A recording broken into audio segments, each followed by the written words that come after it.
नमस्ते, welcome to new Vaidya. This is Mohit Kumar Gautam और पिछले वीडियो में मैंने आपको एडमिशन प्रोसेस के रिगार्डिंग कुछ चीज़ें बताई थी। आज उसके आगे का प्रोसेस मैं एक्सप्लेन करूँगा, ठीक है? तो सबसे पहले आपको गूगल पे सर्च क्या करना है, GGIMS गोरखपुर, फिर ओपन करेंगे तो ये ऊपर सबसे ऊपर जो ये वेबसाइट आ रहा है इसको आपने क्लिक करना है।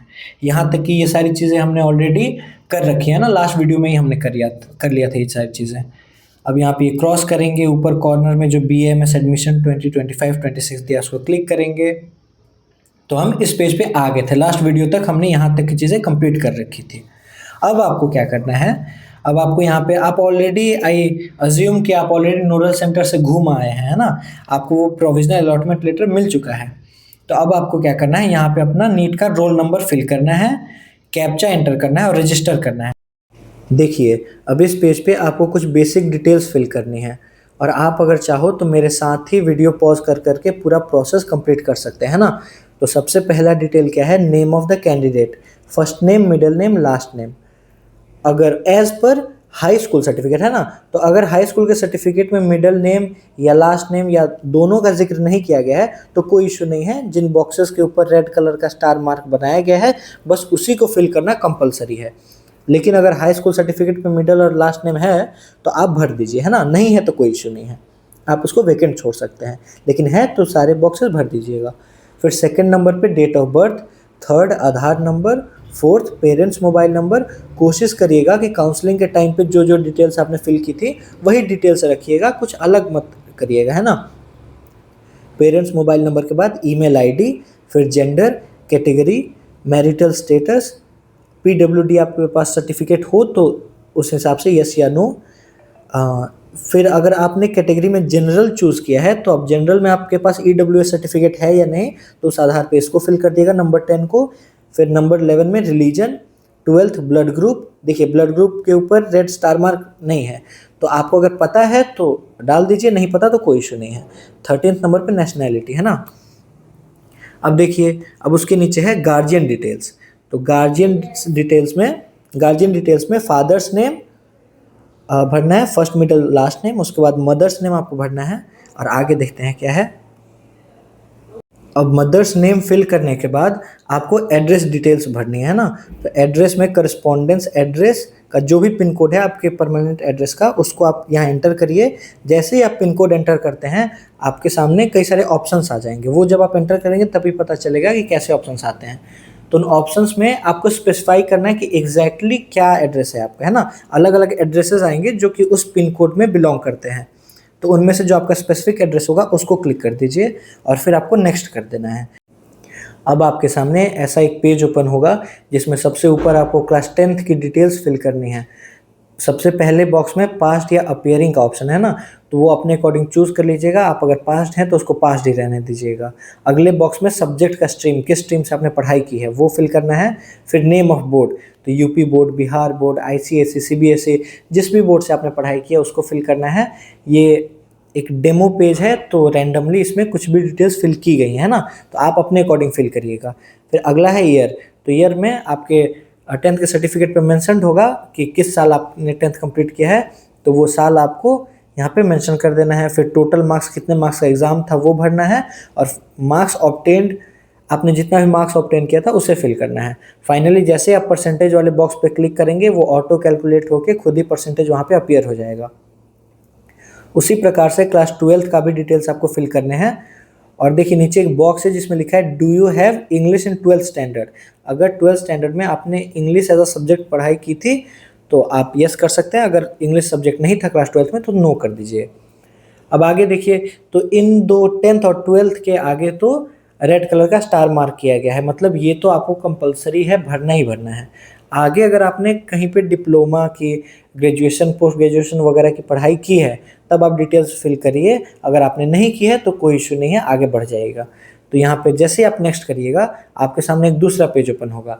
अब उस पेज का एक्सेस मेरे पास फॉर सम रीजंस नहीं है, तो ये मैं आपको बता देता हूँ। उसमें कुछ नहीं है, बस दो चीज़ें आपको अपलोड करनी है। सबसे ऊपर आपको फोटो अपलोड फोटो का ऑप्शन आएगा, तो उसमें आप जैसे उस पर क्लिक करेंगे सेलेक्ट फाइल पे तो आपका गैलरी खुल जाएगी। वहाँ से आपको अपना पासपोर्ट साइज़ फ़ोटो, है ना, पासपोर्ट साइज़ फ़ोटो जो अभी तक आप यूज़ करते आए हैं, उसका फ़ोटो क्लिक कर लीजिएगा और उसको अपलोड फ़ोटो कर दीजिएगा। और ध्यान दीजिएगा, वहाँ पे अपलोड फ़ोटो के नीचे एक लिमिट दिया गया होगा कि जो फ़ोटो की जो साइज़ है ना, वो साइज़ का एक लिमिट दिया होगा कि इतने केबी से लेकर इतने केबी तक का ही फ़ोटो आप अपलोड कर सकते हैं। तो अलग-अलग ऐप्स आते हैं जिससे आप फ़ोटो की साइज़ को कंप्रेस करके वो जो रिक्वायर्ड रेंज है फ़ोटो के साइज़ का, उस रेंज में लाकर उस फ़ोटो को अपलोड कर दीजिए और उसके नीचे आपको सिग्नेचर अपलोड करना है। तो सिग्नेचर के लिए भी आपको एक ब्लैंक पेपर पे साइन करना है, वही साइन जो आप अभी तक काउंसलिंग के दौरान यूज़ करते आए हैं, एडमिट कार्ड वगैरह पे। तो वो साइन करिए ब्लैंक पेज पे, उसका पिक्चर क्लिक करिए और उसमें भी जो रिक्वायर्ड साइज़ लिमिट है, उसमें जो मेंशन किया गया है, उस साइज़ लिमिट में कंप्रेस करके सिग्नेचर अपलोड कर दीजिए और आप नेक्स्ट करिए। अब आपके सामने पेमेंट पोर्टल खुलेगा। अब जैसे ये पेज ओपन होता है, आपको आपके डिटेल्स देखने को मिल जाएंगे। लॉगिन करते टाइम मैंने उल्टे-सुल्टे डिटेल्स डाले थे, तो वही यहाँ पे शो हो रहा है। एनीवेज, इस पेज पे आपको पेमेंट करना है। पेमेंट करने के 2 तरीके हैं। एक ही बार में अगर आप फुल पेमेंट करना चाहते हैं, तो उसका ऑप्शन है फुल पे नाउ।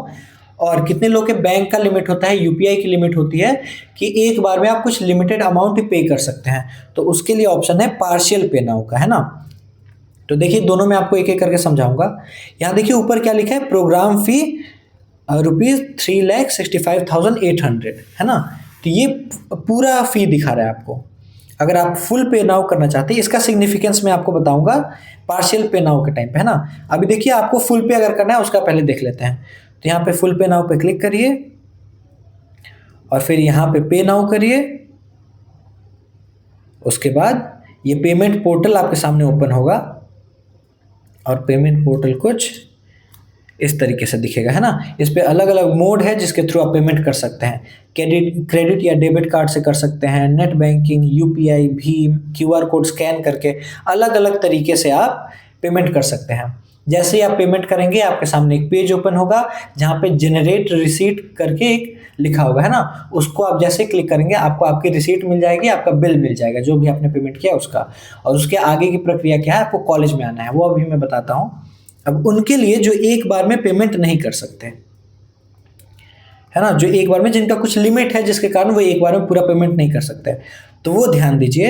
यहाँ पे प्रोग्राम फी लिखा है 3,65,800, टोटल पेड 0, क्योंकि अभी तक आपने पेमेंट नहीं की है। तो टोटल ड्यू पेमेंट 3,65,800, ड्यू इतना है क्योंकि आपने पेमेंट नहीं किया है। तो अब आपको एक बार में कितना पे करना चाहते हैं, मान लीजिए एक बार में आप 1 लाख पे करना चाहते हैं, तो यहाँ पे 1 लाख लिख दीजिए। 1 लाख लिख के पार्शियल पे नाउ करिए, पार्शियल पे नाउ करिए, फिर ओके करिए। तो देखिए, इस पेज पे जो एक बार में फुल पेमेंट कर रहा था, उसको यहाँ एडमिशन फ़ी पे 3,65,800 दिख रहा था। लेकिन अब आप क्योंकि 1 ही लाख पेमेंट कर रहे हैं, तो आपको यहाँ पे 1 लाख दिखेगा, ठीक है। तो आप पे नाउ कर दीजिए। आप जैसे ही पे नाउ करेंगे, आपके सामने फिर से एडमिशन, ये क्या बोलते हैं, पेमेंट पोर्टल ओपन होगा, है ना। तो इसमें फिर से वही अलग-अलग ऑप्शंस है, किसी भी ऑप्शन को चूज़ करिए और 1 लाख आप पे कर दीजिए। अब आप जब 1 लाख पे करेंगे, तो आप फिर से आ जाएँगे पीछे वाले पेज पे और इस वाले पेज पे आप फिर से आ जाएँगे। इस पेज पे आपको क्या दिखेगा, अब यहाँ टोटल पेड में आपको 1 लाख दिखाएगा क्योंकि आपने 1 लाख पे कर दिया। आप जनरेट रिसीट कर सकते हो, उस 1 लाख का भी आप रिसीट निकाल सकते हैं। उसके बाद इस पेज पे आना है और इस पेज पे आपको अब टोटल पेड 1 लाख दिखाएगा और टोटल ड्यू पेमेंट 2,65,800 दिखाएगा, क्योंकि आपने 1 लाख दे दिया, तो अब 2,65,800 और आपको पे करना है। अब आप डिसाइड कर सकते हैं कि अब एक बार में 2,65,800 करना है आपको, या फिर और फिर से 1 लाख करना है, 1-1 लाख करके करना है ना। तो यहाँ पे मान लीजिए अब आपने 2,65,800 क्लिक किया, ड्यू अमाउंट इतना दिखा रहा था, इतना आपने क्लिक किया, इतना आपने लिखा और पार्शियल पे नाउ कर दिया, फिर ओके।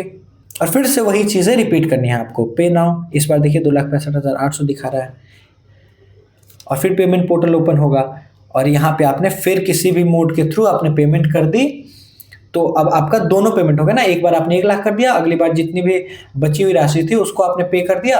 अब दोनों का आपको रिसीट जनरेट कर लेना है। अब आपके पास दोनों का बिल आ गया ना, आपने टोटल पेमेंट कर दिया, तो पेमेंट का सिलसिला यहीं पे ख़त्म हो जाता है। अब देखिए, आपने एप्लीकेशन फॉर्म भर दिया और आपने पेमेंट भी कर दिया। अब आपको डॉक्यूमेंट वेरिफिकेशन कराना है। तो डॉक्यूमेंट वेरिफिकेशन के लिए प्रीवियस वीडियो में मैंने डॉक्यूमेंट्स चेकलिस्ट में कुछ डॉक्यूमेंट्स बताए थे, वो डॉक्यूमेंट्स और साथ में सारे के 2-2 3-3 फोटोकॉपी भी ले लीजिएगा और लेके आप कॉलेज में आइएगा। तो कुछ टीचर्स आपको मिलेंगे जो आपके डॉक्यूमेंट्स वेरीफाई करेंगे, ठीक है। वैसे ही जैसे नोडल सेंटर पे आपका हुआ होगा, वैसे ही डॉक्यूमेंट सारे वेरीफाई हो जाएंगे और आपका एडमिशन लेटर दे दिया जाएगा। Yet if you have any problem you can reach out to me at college, है ना, एनी टाइम। तो ये तो बात हो गई आपकी एडमिशन प्रोसेस की। और साथ ही में अब बात कर लेते हैं थोड़ी पढ़ाई की, है ना। तो आप क्योंकि फर्स्ट प्रॉफ में जाने वाले हो और अगर पहले से ही कुछ चीज़ें पढ़ के आओगे तो आपको अच्छा लगेगा क्लास में बैठ के, है ना। तो इसी चैनल पे मैंने कई सारे अष्टांग हृदय चरक संहिता के वीडियो लेक्चर्स अपलोड कर रखे हैं। आप अगर चाहो तो मैं एक और छोटा सा वीडियो बना सकता हूँ जिसमें मैं बता दूंगा कि आपको स्टार्ट कैसे करना है ना, कौन कौन से सब्जेक्ट, कौन कौन से लेक्चर्स आपको पहले देखने हैं। थोड़ा सा आप देख के आएंगे तो यहाँ पे चीज़ें आपको अच्छी लगने लगेंगी। तो ठीक है, एनीवेज ज़्यादा इस वीडियो को लंबा नहीं बनाएंगे और तब तक के लिए signing out, keep smiling and keep learning.